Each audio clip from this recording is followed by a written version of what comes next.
O Evangelho de João, capítulo 11.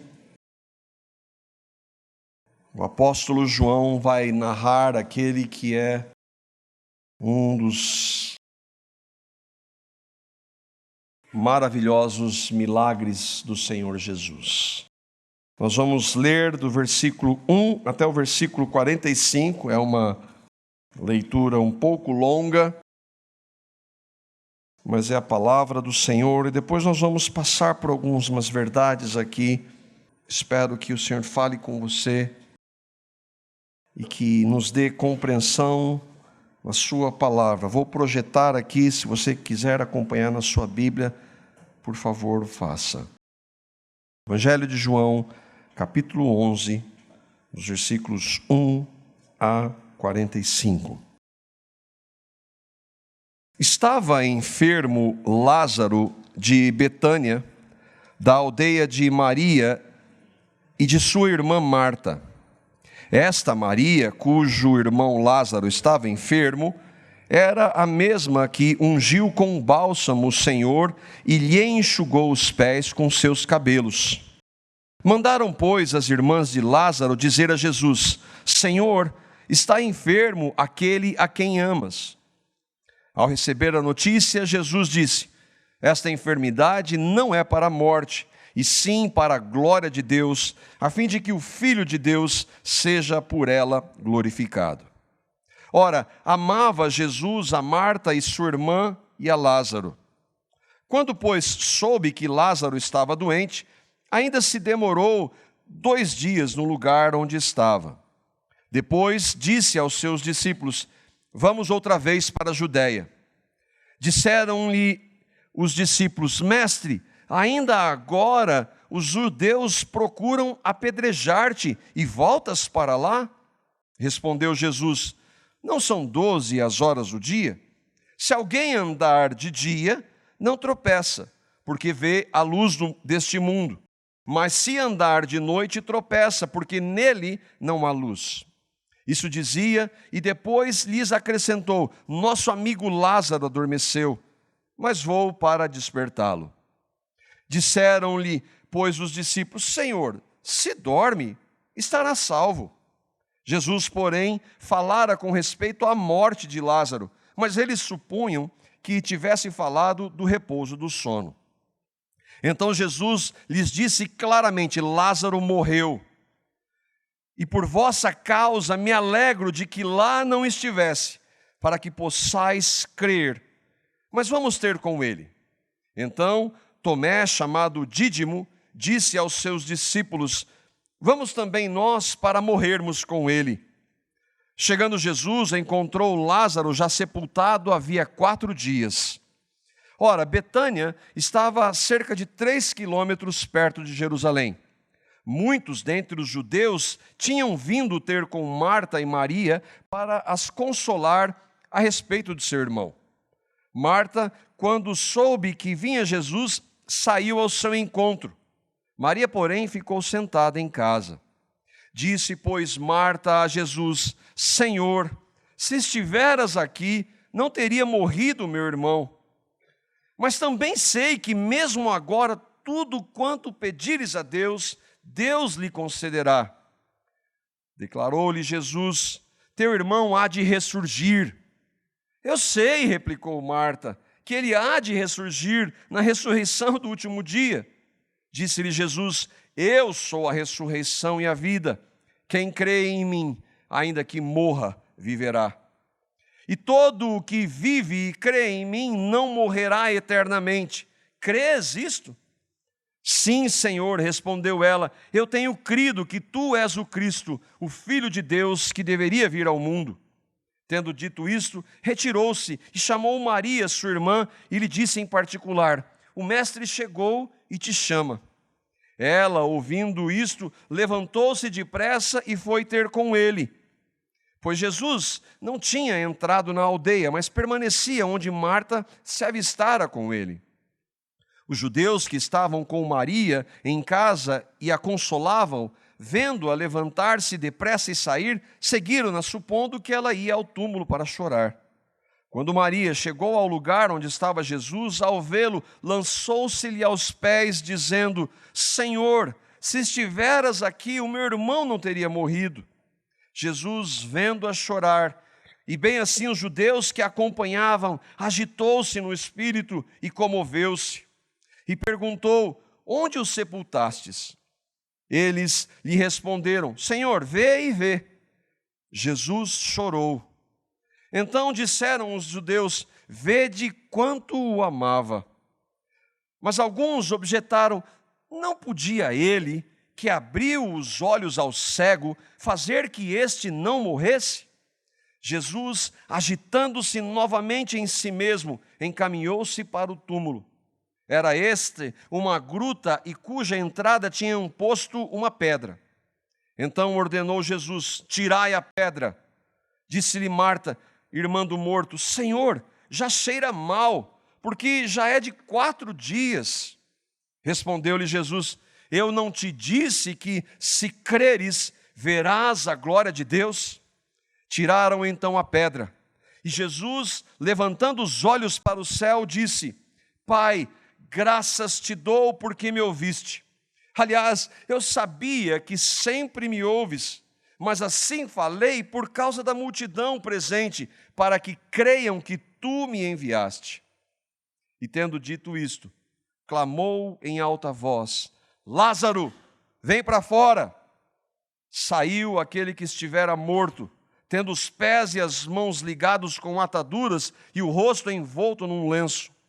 Então lhes ordenou Jesus: Desatai-o e deixai-o ir. Muitos, pois, dentre os judeus que tinham vindo visitar Maria, vendo o que fizera Jesus, creram nele. Quantos aqui acreditam que isso aqui tenha realmente ocorrido? Amém? Um homem morto há 4 dias.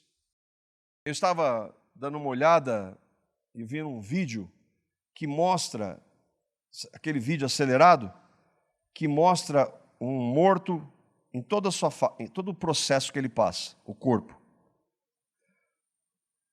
O 4º dia começa um processo, e no aí um processo de decomposição, e no 4º dia eles dizem que já entra num processo de putrefação.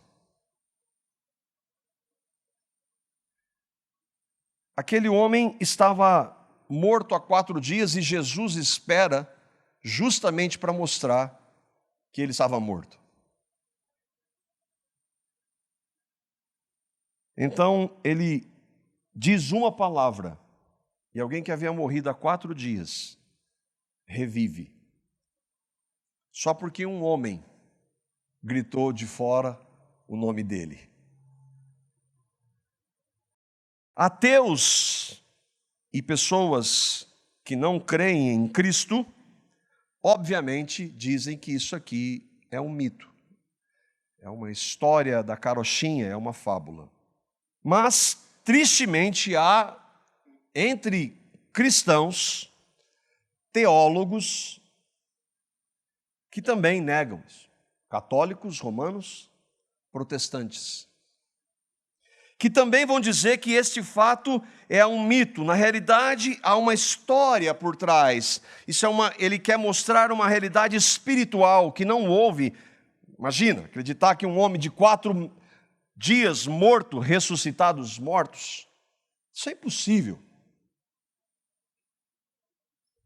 Um cardeal católico romano chamado Walter Casper disse: é necessário que qualifiquemos como imaginárias muitas histórias de milagres contidos no Evangelho e negar tranquilamente toda a realidade objetiva dos milagres, da tempestade acalmada, da transfiguração, do andar sobre o lago, da multiplicação dos pães, da pesca milagrosa, da ressurreição de Lázaro, etc. Tudo aquilo ali, nada daquilo aconteceu, porque não é humanamente impossível acontecer, mas tem uma mensagem por trás.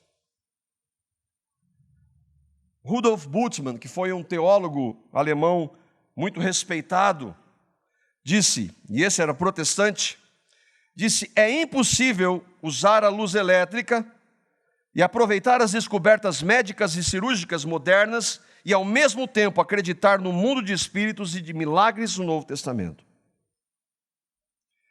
Eu não entendo por que pessoas que vivem em função de falar de Deus podem ter essas ideias, podem defender algo como isso. Eu não sei por que eles não vão fazer qualquer outra coisa. Por que levar o nome de Jesus se você não acredita em Jesus, o Jesus da Bíblia? Há vários outros teólogos chamados liberais. Os teólogos liberais, o liberalismo teológico foi uma influência muito forte na igreja, são aqueles, ou foram aqueles, que negavam milagres. Negavam tudo aquilo que não pode ser explicado do ponto de vista humano, eles não acreditavam. A Bíblia é a palavra de Deus? É, mas tem algumas coisas que não são. Existe um grupo nos Estados Unidos que eles decidiram, um grupo de intelectuais cristãos, que eles decidiram ver o que era verdade ou não em Jesus. Tudo aquilo que não poderia ser explicado de maneira plausível, humanamente falando, era negado. E no final das contas, pouquíssimas coisas que eles concordaram basicamente em uma, que Jesus morreu sob Pôncio Pilatos. Só. São teólogos evangélicos. Hoje nós temos, eu chamo de neoliberais, são aqueles que eles professam crer em milagres. Eles vão dizer que creem nos milagres. Mas, por outro lado, eles vão negar realidades tão verdadeiras quanto os milagres. Por exemplo, eu creio na Bíblia, mas esse negócio de Adão e Eva, isso aí é uma historinha. Isso não é verdade. Eu creio em Jesus, mas alguns pecados que a palavra de Deus estabelece como pecados já não, nós precisamos rever, porque nós estamos em um outro tempo. Eu creio em Jesus, mas eu dizer que é só Jesus, aí também é demais. Eu estou falando de pastores, de professores de teologia evangélicos que defendem essas ideias. Aqueles que dizem, não, o Jesus que eu creio não criaria o inferno. O fato é que o relato que está descrito aqui, ele é história e ele é literal. Para quem crê, em Hebreus capítulo 11, versículo 3, texto que nós vamos ler, ressuscitar um morto não é nada. Mas vamos ver então o que o texto diz. Se é difícil crer que Jesus ressuscitou um morto, e esse texto? Pela fé, entendemos que o universo foi criado pela palavra de Deus, e aquilo que pode ser visto foi feito daquilo que não se vê. Deus criou do nada tudo que existe. Qual a dificuldade do mesmo Deus que criou, pela sua palavra, ele é o verbo encarnado, ressuscitar um homem de 4 dias? Morto. Nenhuma. Não dá para, eu aceito algumas coisas da Bíblia e rejeito outras, isso é impossível. Além disso, João, nós vamos, se Deus quiser, passar por esse texto. O João que vê o Apocalipse, o que Deus vai fazer no fim, estabelecido já, ele vai dizer em João capítulo 20, que esse é um dos sinais, versículos 30 a 31, que esse foi um dos muitos milagres que Jesus fez, e que tem vários que nem estão descritos aqui. Jesus realizou na presença dos seus discípulos muitos outros sinais milagrosos que não estão registrados neste livro, mas estes foram escritos para que vocês creiam que Jesus é o Cristo, o Filho de Deus, e crendo tenham vida em seu nome. Eu não creio nos milagres de Jesus, então eu não creio em Jesus o Cristo. eu não sou cristão. Ainda que eu leve o nome de Jesus, ainda que a minha religião leve o nome de Jesus, se eu não creio nisso como literal, como verdade, eu não sou cristão. O que nós concluímos? Os milagres de Jesus mostram que Ele é Deus, o Cristo, o Messias. Quem os nega não tem vida em seu nome. Aqui a gente tem uma foto do lugar. É provável que este seja o túmulo de onde o Senhor chamou Lázaro. E aqui a gente tem um mapa para nós nos localizarmos e vermos onde o Senhor estava. Jesus, ele sai de Jerusalém, no capítulo 10, versículo 40, ele sai de Jerusalém, ele vai atravessar o Jordão e vai, a palavra diz que ele vai para um lugar onde estava João Batista, havia batizado nos seus primeiros dias de ministério. Provavelmente ele está, se você conseguir ver ali, lá em cima, numa província, ou poderíamos chamar de estado da Pérea. Jesus estava ali. O texto diz que Betânia ficava mais ou menos 3 quilômetros de Jerusalém. Betânia e Jerusalém fazem parte ou faziam parte da província ou estado da Judéia. Por isso que a gente lembra que os discípulos falam, Senhor, nós vamos para a Judéia, mas lá Jerusalém fica na Judéia, e a gente acabou de sair de lá porque eles querem matar o Senhor. O Senhor vai voltar para lá? O Senhor tinha negócios para tratar lá.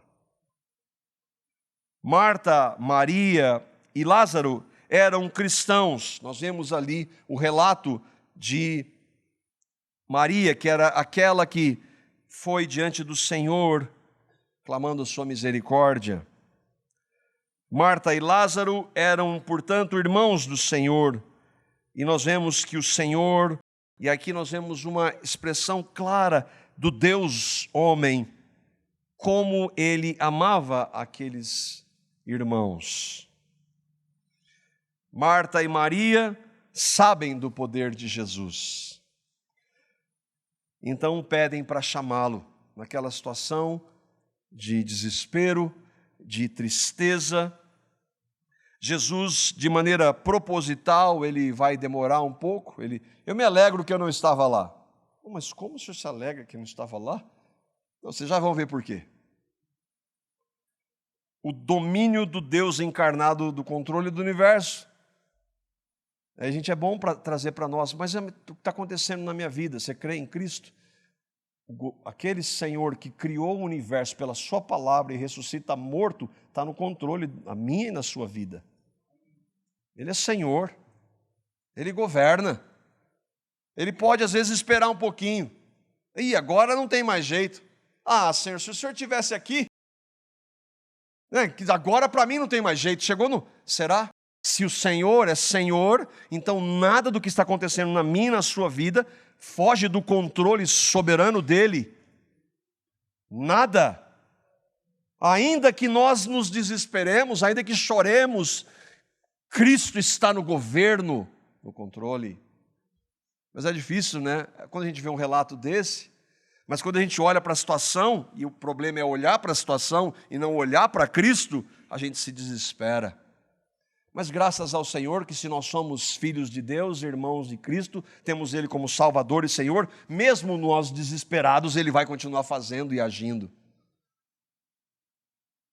Jesus demora um pouquinho e Ele tem um alvo. Ali no versículos 4 e 6, o texto diz, nós lemos, ao receber a notícia, disse Jesus, esta enfermidade não é para a morte, e sim para a glória de Deus, a fim de que o Filho de Deus seja por esta enfermidade, glorificado. Quando, pois, soube que Lázaro estava doente, ainda se demorou 2 dias no lugar onde estava. João faz questão de dizer isso, não João, o Espírito Santo que inspira João para escrever o que ele escreveu aqui. Parece contraditório, mas não, ele quer mostrar que o Senhor está no governo e que Ele tem propósitos com aquilo. Então ele fala de voltar para a província da Judéia. E aí nós vemos os irmãos, mas lá de novo. Porque assim, eles vão apedrejar o Senhor, e Senhor, a gente está com o Senhor. O Senhor vai sofrer lá, a gente vai também. Aí o Tomé, lembra? Vamos lá para morrer com ele. É o Tomé que disse lá depois, eu só acredito se eu colocar o meu dedo nos furos lá na mão dele. Lá. Tomé não era cristão? Ele era. Mas o que ele mostra? A sua limitação, como João Batista. Eis o Cordeiro de Deus que tira o pecado do mundo. Nós estávamos lendo com as crianças essa semana, e aí ele está lá preso. Manda lá, discípulos, vão lá perguntar se ele é mesmo. Mas João, você acabou de dizer que ele é o Cordeiro de Deus que tira o pecado do mundo, como é que agora você está? Porque ele era um limitado. As lutas que aqueles homens de Deus passaram não são diferentes das nossas. Mas pela graça eles continuaram crendo, e aqui nós temos, os versículos 7 a 10, o Senhor dizendo: depois disse aos seus discípulos, vamos outra vez para a Judéia. Lembra, ele tinha saído há pouco de Jerusalém, porque os judeus querem matá-lo. Disseram-lhe os discípulos, mestre, ainda agora os judeus procuram apedrejar-te, e o Senhor vai voltar para lá? Respondeu Jesus, não são 12 as horas do dia? Se alguém andar de dia não tropeça, porque vê a luz deste mundo, mas se andar de noite tropeça, porque nele não há luz.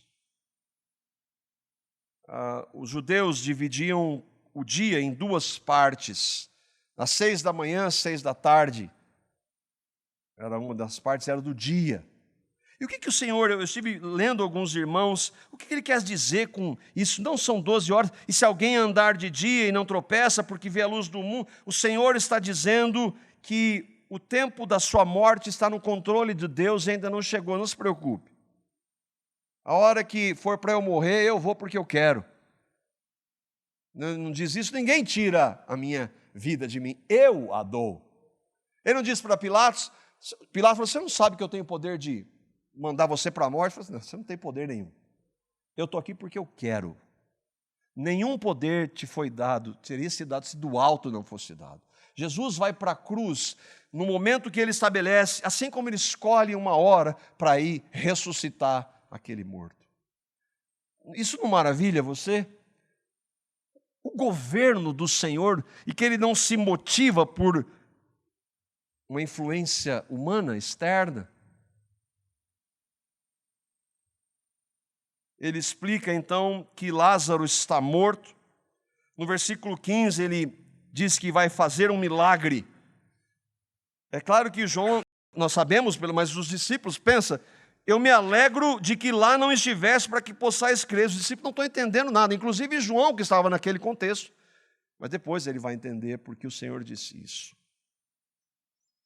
O Tomé, coloquei aqui entre aspas, se dispõe a morrer. Parece um pouco com Pedro, o impetuoso. Eu gosto de pensar como Jesus escolheu só gente boa para estar com ele. Só todos ali, firmes com ele, inabaláveis. Ele escolhe as coisas que não são. Por isso que gente que bate no peito, eu sou, eu faço, eu aconteço, não é nada disso. Não faz, não acontece, não é. Mas se acha. Por isso que o Senhor vem, então, eu não vim para são. Não existem sãos, eu vim para doente. E aí eu sou um doente. Um deles disse, eu sou o principal dos doentes. E que Deus usou de maneira maravilhosa. Vamos lá para morrer com ele, então. Eu creio que tremendo, ele cria nisso. Ele estava disposto. Ele morreu? Na Bíblia não diz, mas relatos na tradição da igreja diz que esse homem que negou Jesus foi martirizado por amor a Cristo. O Tomé, que tristemente é dito, né, ele é reconhecido o Tomé. Até tem um ditado, né, vê para crer. Ele naquela hora, lembra quando ele fala, quando ele vê o Senhor? Ele diz uma verdade maravilhosa a respeito de Jesus. Ele falou, Senhor meu e Deus meu. Ele reconhece Jesus como Deus naquela hora. Por isso, então, ele vai morrer sim, por amor ao Senhor.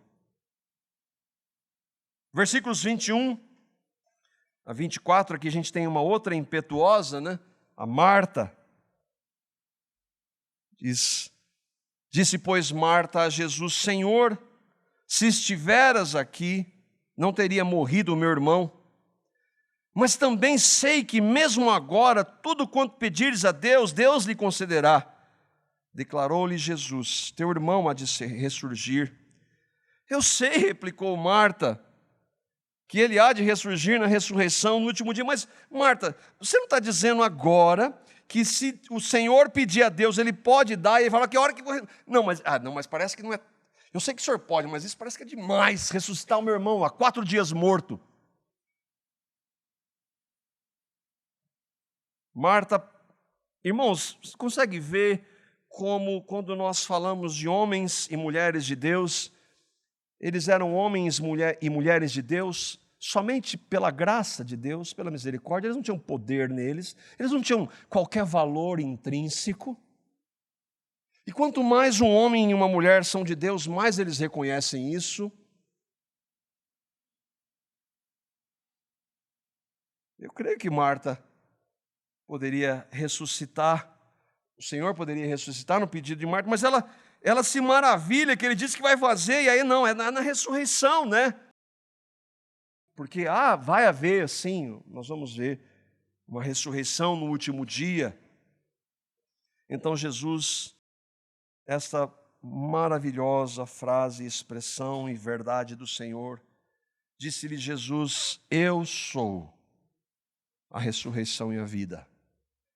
Quem crê em mim, ainda que morra, viverá. E todo o que vive e crê em mim não morrerá eternamente. Você crê nisso, Marta? Eu creio. Marta creu no Senhor. Jesus manda chamar Maria. Maria vai dizer a mesma coisa que a irmã: Senhor, se o Senhor estivesse aqui, meu irmão não teria morrido. Jesus chora. Eu fico: Senhor, por que o Senhor chorou? O Senhor vai ressuscitar o cara daqui a pouco. Por que o Senhor está chorando? Nós vemos a humanidade do Deus encarnado aqui, o amor do Deus encarnado por pessoas, pecadores, que é impressionante você pensar, porque às vezes eu falo orando ao Senhor: Senhor, que graça tem eu falar com o Senhor, o Senhor já sabe que eu vou falar antes mesmo de eu falar. Mas é porque Ele se relaciona, ainda que com pecadores, quando o recebem. E Jesus demonstra o seu amor por eles. Irmãos, isso se aplica a nós hoje, ainda que nós não vejamos. O Flávio tratou aqui de Hebreus, que o Senhor, Ele sabe que nós passamos, Ele intercede por nós temos socorro nele quando somos limitados, tentados. A relação é que a gente às vezes vê do homem Jesus encarnado com aqueles, a relação dele conosco é a mesma, irmãos, ainda que nós não o vejamos. Os milagres de Jesus são conhecidos por todo Israel, todo mundo já sabe quem Jesus é. Alguns vão dizer: mas ele não podia, ele que abriu os olhos do cego, ele não podia ter vindo antes, evitado que esse homem morresse? E Jesus manda tirar a pedra. Ali a gente vê a fé de todo mundo. Ali a gente vê Marta dizer: não, Senhor, eu acabei de falar para você que eu faço. Não, Senhor, mas aí isso é demais até para o Senhor. Senhor, já cheira mal. 4 dias que está lá.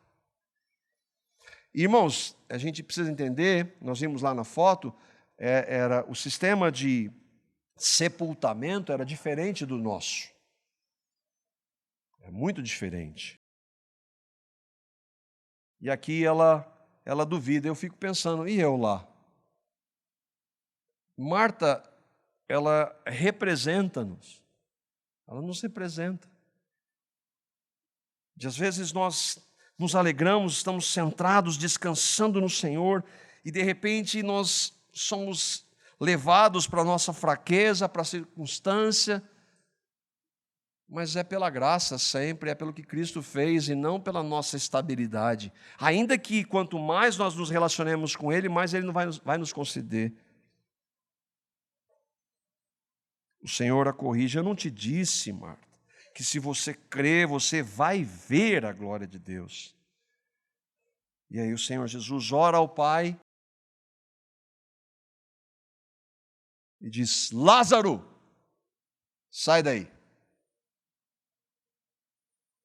Sabe por que Jesus chamou Lázaro? Porque se ele fala, saiam daí, saia todo mundo.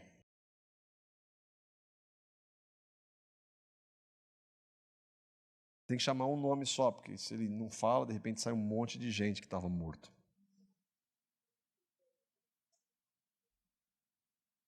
Pela palavra de Cristo, um homem que está entrando em estado de putrefação, ressuscita dos mortos.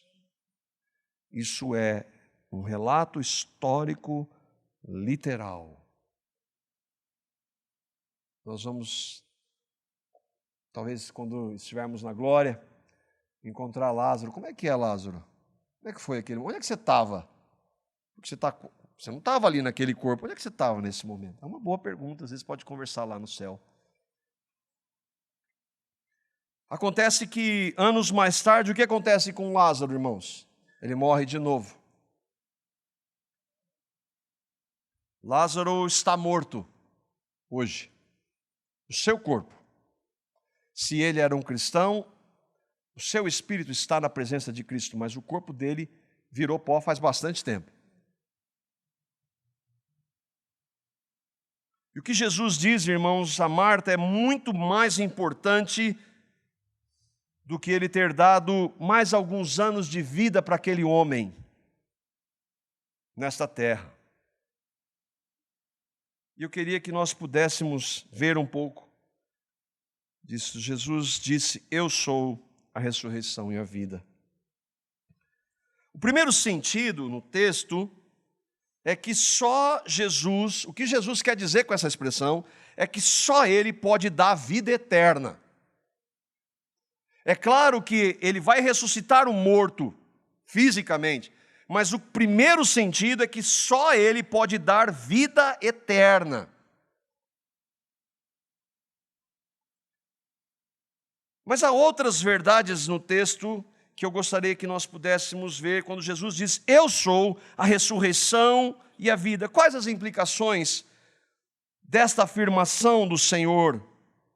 A primeira é que Deus, porque Ele é Deus, Cristo Jesus é Deus, é que Ele é o Criador de toda vida. Jó capítulo 33, versículo 4. Para nós vermos que dentro dessa, o que ele quer dizer com Ele é a ressurreição e Ele é a vida? Primeiro, Ele é o autor da vida. O Espírito de Deus me fez e o sopro do Todo-Poderoso me dá vida. Isso se aplica a todo ser humano. A nossa vida é uma dádiva de Deus. Como Jesus é Deus, Ele está nesse processo, Ele é todo-poderoso. A Bíblia diz em Gênesis capítulo 1, versículo 27, que Deus criou o homem à sua imagem e semelhança, não a parte física. Ainda que nós estávamos conversando hoje entre os irmãos, será que ele não estava falando também porque Jesus viria como homem? O fato é que ele está falando de características pessoais.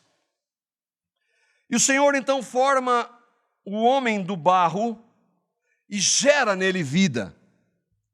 O texto diz que ele sopra nas narinas o fôlego de vida. Então assim o homem recebe vida, o primeiro homem criado, e todos nós, assim, por isso que a palavra de Deus é terminantemente contra o aborto, porque o aborto é tirar a vida que Deus deu. Ainda que no embrião, como diz o salmista. Em quais circunstâncias? Em quaisquer circunstâncias. Se aquela vida foi gerada, Deus a gerou, por mais difíceis que possam ser as circunstâncias. O segundo ponto é que Deus é quem determina. Ele não só gera, mas Ele estabelece cada dia. eu e vocês temos os dias contados. Quem determina? Deus. Salmo 139, versículo 16. Aqui nós vemos um dos textos que fundamentam que o Senhor dá a vida, e Davi, nem mesmo tendo a tecnologia que nós temos hoje, ele já cria e percebia isso por revelação. Os teus olhos, os olhos de Deus, viram o meu embrião. Todos os dias determinados para mim foram escritos no teu livro, antes de qualquer deles existir. O Senhor gera a vida e o Senhor já estabeleceu todos os dias da minha vida. Com isso fica claro o terceiro ponto: Deus é quem tira a vida. Não é que Deus sabe que quando vai acontecer, é Ele quem tira. Ele dá e Ele tira. Ele determina, Ele decreta. Outra verdade, o Senhor Jesus disse que Ele é a ressurreição. Qual ressurreição? Todas. Todas. Por que todas? Porque todos nós, daqui 100 anos, se o Senhor não tiver voltado ainda, todos nós, talvez com exceção do bebê que está aqui, se ela chegar até mais tempo, e se o Senhor não voltar, todos nós teremos morrido. Mas todos nós vamos ressuscitar. Cristãos ou não. E quem é a ressurreição? Cristo. O texto de 1 Samuel, capítulo 2, versículo 6, diz isso. É a palavra de Deus que está dizendo: o Senhor é o que tira a vida e a dá. Ele faz descer a sepultura e a faz subir. Faz descer a sepultura e faz subir. Não foi isso que Jesus fez com Lázaro? Mas é muito mais que isso. E um dia o Lázaro, que está morto há 2000 anos, quase 2000 anos, vai ressuscitar. Ele vai ressuscitar para estar com o Senhor para sempre.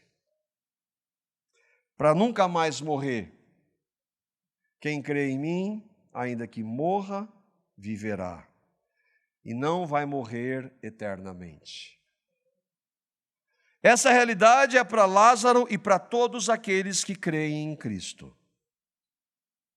Porém, a realidade da ressurreição não é só para os que creem em Cristo. Daniel, o profeta Daniel, capítulo 12, versículo 2. O muitos aqui são todos. Diz assim: muitos dos que dormem no pó da terra ressuscitarão, uns para a vida eterna e outros para a vergonha e horror eterno. Todos vão ressuscitar. Não importa de que forma tenham morrido, não importa quanto tempo tenha acontecido, o Deus que criou o universo pela sua palavra, que criou tudo a partir do nada, não tem a menor dificuldade em fazer com que todo ser humano que Ele criou ressuscite. Todos nós vamos estar diante de Deus um dia. Todo pecador, isso se aplica a mim e a você e a todo ser humano descendente de Adão, pecadores, vai ressuscitar ou vão ressuscitar um dia. Mas só aqueles que creem em Cristo viverão, que foi o que o Senhor disse. Todo que vive e crê em mim não morrerá eternamente. Nós tratamos recentemente, mostrando que, biblicamente, morte não é o fim da existência. Morte é separação. Morte é uma mudança de estado. Quando uma pessoa morre, ela não deixa de existir, ela sai dessa realidade para ir para outra. Daniel falou que muitos vão ressuscitar, uns para a vida eterna e outros para o tormento eterno. Não existe nenhum meio, nada intermediário, não existe nenhuma outra possibilidade. ou ressuscita para a vida, ou ressuscita para o horror eterno. Mas o que o Senhor Jesus está dizendo aqui de não morrer eternamente? É porque quando aqueles que creem em Cristo ressuscitarem, quando Ele voltar, nunca mais morrerão. A gente não tem a menor ideia do que isso significa.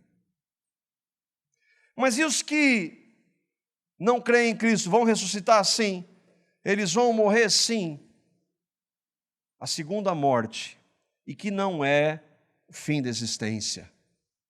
Apocalipse fala da segunda morte, é aqueles que vão estar para sempre fora da presença bendita do Senhor. Não que Deus não esteja presente, porque não tem a menor possibilidade de Deus não estar. Mas pessoas que não creram no Evangelho serão condenadas eternamente. Isso é uma das coisas que neoliberais não tratam. Mas é uma verdade da Escritura. E se ela trata, é para que eu e vocês consideremos: nós vamos estar onde? Você vai estar onde? Morrer é a separação de Deus, morrer eternamente é a separação de Deus. É nunca mais ter a possibilidade de relacionamento com Ele. Irmãos, o que aconteceu com Lázaro fisicamente, a realidade de todos nós espiritualmente. Eu estava conversando com a minha esposa, e é um vídeo horrível, eles já colocam lá para você, tem cenas aqui, imagina, está uma câmera durante todo o tempo, durante alguns meses, vendo aquela decomposição daquele corpo. É progressivo. Mas sabe o que eu vi lá, irmãos? Eu vi todos aqueles que não creem em Cristo espiritualmente, é exatamente a mesma coisa. A morte espiritual, ela é muito bem retratada, numa morte física, num corpo em decomposição. Todos nós, sem Cristo, estamos assim. Jesus disse para um grupo de religiosos: vocês são o quê? Sepulcros bem pintados. Por dentro é podre. Na morte física nós vemos, mas quando morto espiritual nem sempre nós vemos. Nós vemos às vezes, por exemplo, nesse caso dessas duas mulheres que fizeram com aquele menino. Mas todos nós nascemos com a mesma natureza daquelas mulheres, todos nós temos o potencial para aquilo, a não ser que Deus em Cristo nos transforme. Nós não somos melhores. Não, isso eu não aceito. Você precisa ter a revelação do Evangelho. Você está me dizendo que eu sou que nem aquela mulher que pegou um menino de 2, 3 anos e que fez aquilo e deixou o menino sofrendo por 1 ano? Vocês sabem do que eu estou falando, né? Nós somos aquilo ali. Nós nascemos em pecado. A morte física, quando um corpo físico está sendo... Aquilo é o que nós somos. Não há nada no homem natural que possa agradar a Deus. E se nós só não somos por causa da graça comum de Deus, que permitiu que nós não nascêssemos num ambiente que nos levasse àquilo, mas o potencial está ali. Todos nós nascemos mortos espiritualmente por causa do pecado. Todos nós somos, sem Cristo, sepulcros caiados. Por fora, bonito. Aqui então está tudo maravilhoso. Mas se você não crê em Cristo, você é um desses. Você está dizendo com base no quê? Na Escritura. Porque eu era assim. Mas um dia, quando eu ouvi que eu era isso, que eu havia nascido em pecado, como a palavra de Deus diz, que nós fomos concebidos em pecado, gerados em iniquidade, e que é por causa disso que nós pecamos, e a nossa propensão é sempre e somente para o mal naturalmente. e que nós não buscamos a Deus, nós não queremos a Deus, nós amamos o pecado, seja ele qual for, em quais formas eles existam. Todos nós somos assim, mas um dia eu ouvi que Deus amou pecadores como eu, e que deu o seu Filho, esse que é a ressurreição e a vida, que é Deus encarnado, sem pecado. Imagine Deus morrendo por pessoas como nós, e disse que todo aquele que crer em Cristo, não importa quão pecador seja, não importa quantos pecados tenha cometido, se crer em Cristo, recebe perdão de todos eles, de uma vez por todas, para sempre. Como é que ele fez isso? Lá na cruz, quando Deus se fez homem na pessoa de Jesus, ele disse que ele morreria por pecadores. E ele disse que ele seria levantado na cruz e atrairia pecadores no seu corpo santo. E ele disse que todos aqueles que vissem na sua morte a sua identificação, se arrependendo dos seus pecados, crendo nele como o Cristo, o Senhor, crendo no seu sangue derramado para perdão dos pecados, e o recebendo como Salvador e Senhor, ainda que morra, viverá. Nós vamos morrer um dia, mas não eternamente. Nós temos esperança. Isso não é discurso neoliberal, não acredita nisso, mas e daí que eles não acreditam? A palavra de Deus diz isso. E essa é tão real quanto eu e vocês estarmos aqui. Assim como Lázaro podia reviver? Pensa. Fala para um morto, nós, homens, fala para um morto, sai daí, morto. Assim como Lázaro não podia reviver sozinho, era necessário que Deus o tirasse da morte. E é assim que Deus faz com pecadores espirituais. Nós somos pecadores, nascemos, mas Deus tem o poder de dar vida pela sua palavra. Você ouviu o evangelho hoje. Deus pode regenerar a sua vida hoje, se você não crê. Isso não é força de expressão. Desconsidere a minha entonação. Isso é verdade da Escritura. Assim como Lázaro precisou de um milagre, eu e vocês precisamos de um milagre. E um milagre, o maior milagre de Deus, chama-se o Evangelho. O poder de Deus para a salvação de todo aquele que nele crê. Todos nós precisamos do Evangelho. Você crê no Evangelho. Eu não estou perguntando se você vem aqui na comunidade. Você crê no Evangelho. Cristo é a sua vida. Você creu no que Ele fez na morte e ressurreição por você, pecador. Você sabe que você não podia. Você se acha uma boa pessoa. Não há nenhum bom. A pergunta do Senhor Jesus: você crê nisso? Você crê em Cristo? O meu desejo, todas as vezes que eu prego, é que Deus pegue essa palavra que é poderosa, mas anunciada de maneira imperfeita, e gere vida. Meu desejo para você que está aqui hoje, que ainda não teve a revelação, é que o Espírito Santo revele que você precisa crer no que Cristo fez. Arrepender dos seus pecados e colocar sua fé em Cristo. Fé que é dada por Ele. Para que então nós possamos ter a certeza de que ainda que um dia eu vá sim morrer, não vai ser eternamente.